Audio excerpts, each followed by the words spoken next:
तो फिर आपके सामने एक नई प्रेजेंटेशन टॉपिक है, बड़ा यूनिक है। आई होप कि आपके पसंद आएगा। मैं Mohammad Naufal Sawan, belongs to Sun Naufal academy, great reformers in India.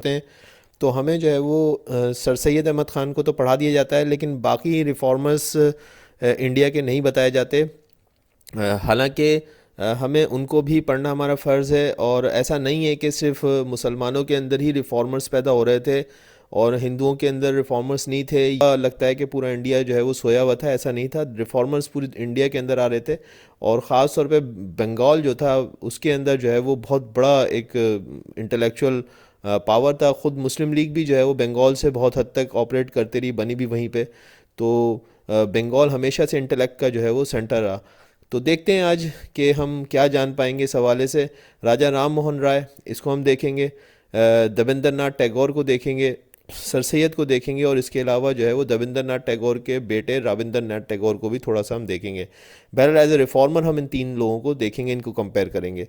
तो जब पहले मगरबी तालीमी इदारे इंडिया के अंदर कायम हुए तो इंडिया में कलकत्ता, मुंबई, मद्रास तीन मराकज़ थे जहाँ लोगों में शऊर और समझबूझ पैदा हुई होते हैं। राम मोहन राय 1772 से 1833 तक एक बंगाली माइंड था और ये सब कॉन्टिनेंट में अव्वलीन रोशन ख्याल लोगों में से एक नाम है, जिसे हम राजा राम मोहन राय के नाम से जानते हैं। फ़ारसी का पहला अखबार मिरातुल अखबार राम मोहन राय का ही था, यानी कि फ़ारसी का पहला अखबार इन्होंने ही जारी किया था। देखें, मैं आपको फिर बताऊं कि मैंने आपको जोड़ा है राम मोहन राय से, जो कि एक रिफॉर्मर थे और इंडिया के अंदर बंगाल से ताल्लुक़ रखने वाले, कलकत्ता के अंदर ऑपरेट करते रहे। यहीं पे इनका एक साथी बना दुर्गा नाथ टैगोर, पैसे वाला आदमी था। उसका बेटा दाविंदर नाथ टैगोर, एक बहुत बड़ा इंटेलेक्ट इंडिया के अंदर, आप नहीं जानते, अभी थोड़ी देर में जान जाएंगे। उसके साथ साथ उसी साल 1817 में जब दाविंदर नाथ टैगोर इंडिया के एक कोने पे, अगर नक्शे में देखेंगे तो दाईं हाथ पे आपको जो है वो बंगाल का सूबा नजर आएगा इंडिया का, और उसमें कलकत्ता जो उनका सबसे बड़ा शहर है वहाँ पे ये शख्स पैदा हो रहा है। ठीक है जी। इसी तरह से दूसरा सेंटर इंडिया का जो है वो दिल्ली, जो नॉर्थ इंडिया है, ये उर्दू स्पीकिंग एरिया है। यहाँ पे जो है वो आप देखते हैं कि दिल्ली के अंदर बादशाह का जो लाल किला है उसका एक दरबारी है, एक वज़ीर है, जिसके घर में जो है वो सर सैयद अहमद ख़ान पैदा हो रहे हैं। ठीक है जी। ये दोनों अशखास की तस्वीर यहाँ पे, पर्सनैलिटीज़ की, सर सैयद अहमद ख़ान और दाविंदर नाथ टैगोर। अब हम इसको कंपेयर कर रहे हैं। सर सैयद अहमद ख़ान जो हैं belongs to North India, Delhi, 1817 में पैदा हो रहे हैं। दाविंदर नाथ टैगोर भी 1817 में पैदा हो रहे हैं, लेकिन ये ईस्ट इंडिया से इनका ताल्लुक है और कोलकाता में पैदा हो रहे हैं। सर सैयद अहमद ख़ान जो है वो he has not a very strong intellectual background as far as the family is concern. तो फैमिली के हवाले से जो है वो बहुत कोई इस वक्त कोई जो दिल्ली था, कोई बहुत ज़्यादा, जिस साल ये पैदा हो रहे हैं उस ज़माने के अंदर कोई बहुत बड़ा इंटेलेक्ट का वो कोई जिन इनकी फैमिली में नहीं था कोई। इनकी वालदा नो डाउट कि अच्छी पढ़ी लिखी खातून थी, और इसी तरीके से इनके वालिद भी जो हैं वो बादशाह के दरबार में जो है वो जिसे कहना चाहिए कि वज़ीर थे।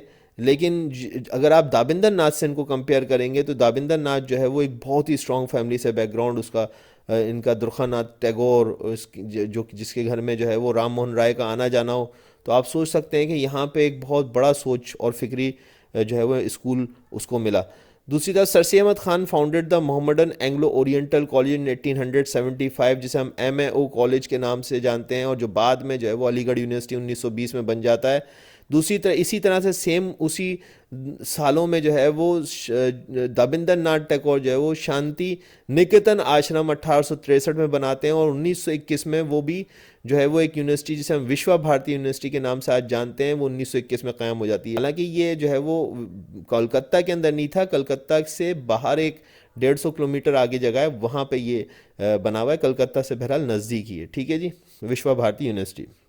30 साल की उम्र में सर सैयद जो हैं वो एक किताब लिख रहे हैं, और वो किताब किससे मुतालिक है? वो किताब मुतालिक है पास से।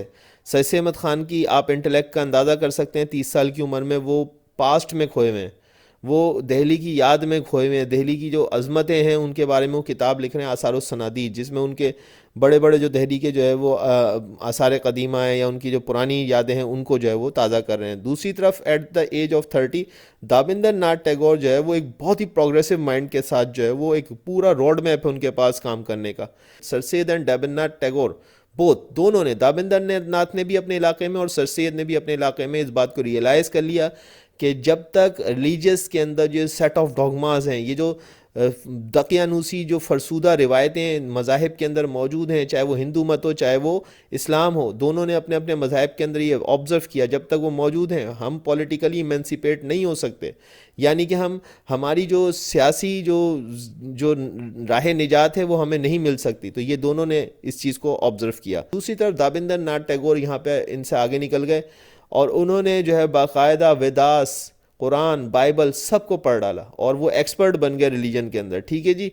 सर सैयद अहमद ख़ान जो है वो मोर ओपन टू क्रिश्चियनिटी थे और हिंदुज़म सिखिज़म के हवाले से वो कोई इतना ज़्यादा ओपन नहीं थे। उनका रुझान जो है वो क्रिश्चियनिटी की तरफ ज़्यादा था। बहुत सारे लोग तो मुसलमान कम्युनिटी में उनको कभी कभी जो है उनको क्रिस्टान कहते थे, हालांकि ऐसी कोई चीज़ नहीं थी। कहते हैं कि Debendra Nath was more entrenched in his preaching of Vedanta. तो आप देखें कि दूसरी तरफ जो है वो सर सैयद जो है वो क्रिश्चियनिटी की तरफ झुके हुए नज़र आते हैं, लेकिन जो है वो और यानी कि ओपन टू अदर रिलीजन नज़र आते हैं। दाबिंदर नाथ बहरहाल जो है यहाँ से आपको नज़र आता है आफ्टर 30s वो प्रीचिंग की तरफ जा रहे हैं। उन्होंने वेदांता एक हिंदुज़म का एक शोबा है उसके अंदर एक्सपर्टाइज हासिल करी। ठीक है जी। Sir Syed Ahmad Khan bring more reforms in Muslim Islam through Tahzibul Akhlaq. Sir Syed Ahmad Khan ने जो है वो अब जब उन्होंने अंदाज़ा लगा लिया कि रिलीजियस डॉगमास जो हैं वो मुसलमानों की इमेंसिपेशन के लिए जो है वो सबसे बड़ा राह में रुकावट है, तो उन्होंने तहज़ीबुल अखलाक नामी एक रिसाला शाया करा। महीने के हिसाब से आता था, ये माहाना था, और इसके ज़रिए से मुसलमानों की जो है वो उन्होंने तरबियत शुरू करी। दूसरी तरफ दाबिंदर नाथ टैगोर जो हैं वो इन्हीं सालों के अंदर अनफिनिश वर्क था। राम मोहन राय जो कि उनके गुरु थे, राम मोहन राय, उनका जो अनफिनिश्ड वर्क था यानी ब्रह्मा समाज मूवमेंट, उसको मज़ीद जो है वो ट्रांसफॉर्म कर रहे थे, उसको अपग्रेड कर रहे थे। And he establish the society called Tattva Bodhini Sabha, यानी कि truth seeker society, in 1839। Sir Syed जो है वो उस वक़्त तक ग्रैपल कर रहे थे रिलीजियस टेक्स्ट को इस तरीके से कि उनका जो रुझान था वो क्रिश्चियनिटी की तरफ जो है वो सॉफ्ट था। वो क्रिश्चियनिटी को इस लिहाज से कंसिडर करते थे कि मुसलमानों को के अंदर जो इस्लाम का दीन है वो भी जो है वो इब्राहिमिक रिलीजन है, क्रिश्चियनिटी भी इब्राहिमिक रिलीजन है, मोनिस्टिक रिलीजन है। तो वो इस हवाले से क्रिश्चियनिटी को जो है वो सॉफ्ट लेते थे। दाबिंदर नाथ टैगोर जो है वो उनका न्यूज़पेपर शाया होता है तत्वाबोधिनी पत्रिका, वही तत्वाबोधिनी सभा का एक और हिस्सा तत्वाबोधिनी पत्रिका जो है वो अखबार था, न्यूज़पेपर, वो इन्होंने इस हवाले से शाया किया। और sir Syed try to make easy to practice Islam by reinterpreting some of the its religious text. और सर सैयद अहमद ख़ान ने पूरी कोशिश करी कि इस्लाम को उसकी सही स्पिरिट के साथ लोग समझ सकें और उसको दकियानूसी ना ख्याल करें। इस्लाम का वो रोशन इमेज जो है वो लोगों के सामने आए जिसमें कि इस्लाम जो है वो तरगीब देता है आगे बढ़ने की, इज्तिहादी ताकतों को इस्तेमाल करने की, मॉडर्नाइज होने की।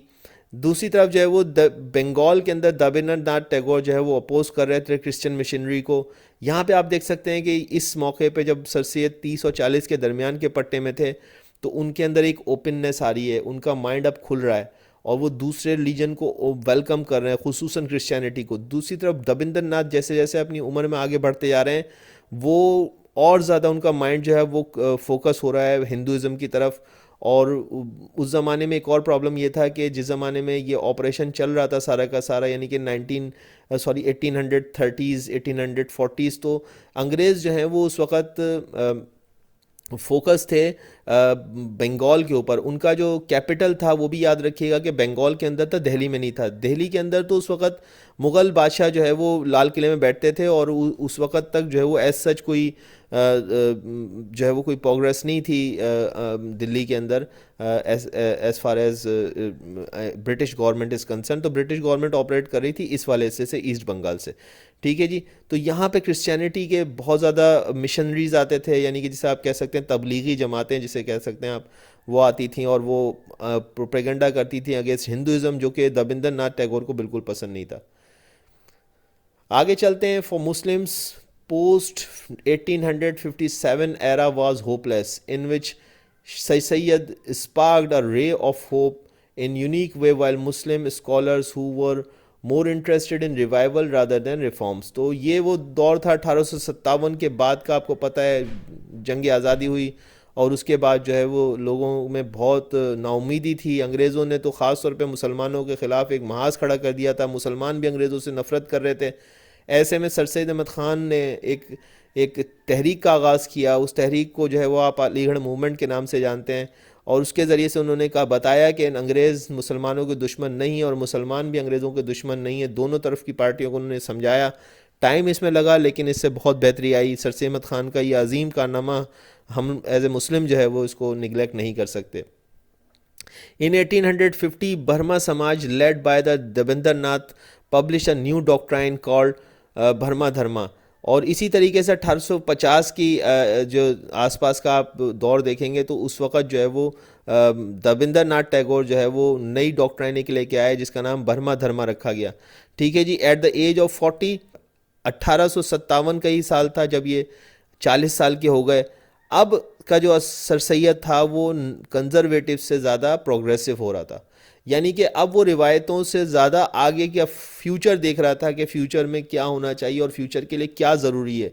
क्या हम रिवायतों में ही खोए रहें, पास्ट में ही खोए रहें, पास्ट की ग्लोरी को याद करते रहें, या हकीकत को पहचानें और हकीकत के हिसाब से अपनी हैसियत को पहचानें कि आज मुसलमान हुक्मरान नहीं हैं तो फिर क्या करें, क्या मर जाएं, या फिर जो है वो गवर्नमेंट के साथ मिल के चलें इस चीज़ को तस्लीम करते हुए कि आज मुसलमान हुक्मरान नहीं है 1857 के बाद। तो ये उन्होंने चीज़ जो है रियलाइजेशन ख़ुद भी की और मुसलमानों को भी रियलाइज़ कराया। At the age of 40, war after war of independence, Debendra Nath life and he change his directions from progressive to conservative reformer as Maharishi. अब यहाँ पे क्या हुआ कि ये जो इलाका था वेस्ट बंगाल का, यहाँ पे दाबिंदर नाथ टैगोर साहब जो हैं वो आप देखते हैं कि वो एक कंजर्वेटिव जो है वो उस तरफ रुझान उनका ज़्यादा हो जाता है, बजाय प्रोग्रेसिव के वो कंजर्वेटिव होते जाते हैं। आज अगर आप इंडिया के अंदर जाएं और दाबिंदर नाथ टैगोर के बारे में पूछें तो दाबिंदर नाथ टैगोर जो है वो एक महाऋषि के नाम से जाने जाते हैं, यानी कि महादरवेश कह लें, एक बहुत बड़े अजीम सूफ़ी, एक अजीम जो है वो हिंदू मत के जो है वो एक रिलीजियस स्कॉलर और एक रिलीजियस पर्सनालिटी के तौर पे। तो वो कह रहे हैं कि यहाँ से उनकी ज़िंदगी में तब्दीली आ दी। कहता है कि year 1864 sir Syed instituted his society और साइंटिफिक सोसाइटी। अब सर सैयद 1864 के अंदर क्या कर रहे हैं, साइंटिफिक सोसाइटी बना रहे हैं जहाँ पे कि अंग्रेज़ी के उलूम जितने भी साइंस के थे उनको तर्जुमा किया जा रहा है उर्दू के अंदर। दूसरी तरफ कलकत्ता में क्या हो रहा है, कहता है this phase while Debendra Nath Tagore became more spiritual and was called Maharishi. तो आप देख सकते हैं कि यहाँ पे तो वो बिल्कुल स्पिरिचुअल हो चुके हैं और वो महारिषि के नाम से जाने पहचाने जा रहे हैं और उनका एक कंजर्वेटिव इमेज जो है वो डेवलप हो गया। 1866 में सर सैयद अहमद ख़ान की साइंटिफिक सोसाइटी लॉन्च हुई और वो अलीगढ़ इंस्टीट्यूट ऑफ गज़ट भी वहाँ से शाया करते थे। तो एक बहुत ही प्रोग्रेसिव जो है रिफॉर्मर्स के तौर पे वो सामने आ रहे हैं। और दाबिंदर नाथ टैगोर ने उसी ज़माने में शांति निकेतन स्पिरिचुअल अवार्ड जो है वो ऑफ पीस जो है वहाँ पे लॉन्च किया। एक शांति निकेतन नाम से जो है वो एक धर्मशाला बनाई, एक रहायशगाह बनाई, एक नेबरहुड बनाया जहाँ, जबकि सर सैयद जो है वो साइंटिफिक सोसाइटी बना रहे हैं। Sir Syed showed zealous loyalty to British government. और सर सैयद ने एक इंतहाई एक यानी कि एक मुहिम चलाई कि उन्होंने ब्रिटिशर्स को यकीन दिलाया कि मुसलमान उनसे जो है वो लॉयल हैं और और ब्रिटिशर्स को भी मजबूर किया, उनको कन्वेंस किया कि जो है वो आप भी इस बात को कन्वेंस करें कि मुसलमान आपके दुश्मन नहीं हैं। जबकि दूसरी तरफ 1860 में दाबिंदर नाथ टैगोर अपोज द कैशब। अब कैशब कौन है, ये एक बिल्कुल सर सैयद अहमद ख़ान की तरह से हिंदुओं के यहाँ भी एक जो है वो रिफॉर्मर थे। उन्होंने जो है वो हिंदुओं के लिए भी यही चीज़ जो है वो ब्रिटिश गवर्नमेंट से के लिए लॉन्च करी कि जो है वो बंगाल के अंदर जो हिंदू हैं या बंगालीज़ हैं, इंडियंस हैं, वो अंग्रेज़ सरकार के ताबे रहना चाहते हैं, वो उनके वफ़ादार हैं। तो दाबिंदर नाथ टैगोर ने कैशब को जो है वो अपोज़ किया। उसने कहा कोई ज़रूरत नहीं है ऐसा करने की, हमें कोई ज़रूरत नहीं है ऐसा वफ़ादारी साबित करने की अंग्रेज़ सरकार से। तो वो यहाँ पे बिल्कुल एक अपोज वे में आगे नज़र आते हैं। Sir Syed was the first Indian Muslim who felt the need of new orientation of Islam. यानी कि तारीख़ में जो हिंदुस्तानी तारीख़ है वहाँ पे सर सैयद अहमद ख़ान एक वाहिद और पहले मुसलमान इंडियन नज़र आते हैं जो कि इस बात को महसूस करते हैं कि इस्लाम की एक नए सिरे से इंटरप्रिटेशन होनी चाहिए, एक उसका जो नया कॉन्सेप्ट है, एक मॉडर्न कॉन्सेप्ट, नया तो नहीं कहना चाहिए, नया तो कुछ हो नहीं सकता, लेकिन उसका जो एक ज़रूरी कॉन्सेप्ट है गुज़रते वक्त के साथ, वो लोगों के सामने आना चाहिए। दूसरी तरफ जो है वो सर सैयद अहमद ख़ान की तरह से ही कशब चंदा सैन जो है professed the zealous loyalty to the British government which was not supported by Devendra Nath. और ये यही जो मैंने आपको बताया कि ये डॉक्ट्राइन जो है वो बंगाल के अंदर जो है वो कशब चंद्र सेन जो है वो प्रोफेस कर रहे थे जीलियस लॉयल्टी की ब्रिटिश गवर्नमेंट से, लेकिन देवेंद्र नाथ टैगोर इसको अपोज कर रहे थे। The last 30 years of Sir Syed were most remarkable thanks to his one achievement after another। और जो है वो यहाँ पे आपको नज़र आता है कि आखिरी 30 साल सर सैयद अहमद ख़ान के रिमार्केबल हैं। गवर्नमेंट सर्वेंट थे ये, ख़ुद भी एक बहुत आला पोस्ट पे सरकार के अंदर मौजूद थे, और इंडियंस के लिए जो है वो एजुकेशनल पॉलिटिकल रिफॉर्म्स जो है वो लेके आ रहे हैं इन आखिरी 30 सालों के अंदर। देवेंद्र नाथ टैगोर जो है gradually became inactive and opted a secluded life ना, तो उन्होंने तो अपने आप को बिल्कुल जिसे कहना चाहिए कि आइसोलेट कर लिया, और वो महर्षि बन चुके थे, और वो एक अलग रिलीजियस पर्सनालिटी के तौर पे लोगों के सामने आ रहे थे। Both Devendra Nath and sir Syed rejected the superstitious hindrance to the human progress and try to separate them from the truth faith।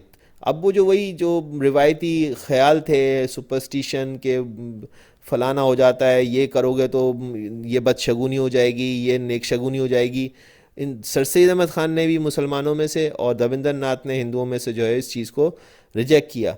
The last 30 years of Devendra Nath life became unremarkable, common हो गए उनके, as his son Rabindranath Tagore took the torch from him and gave it more temporal टाइंच।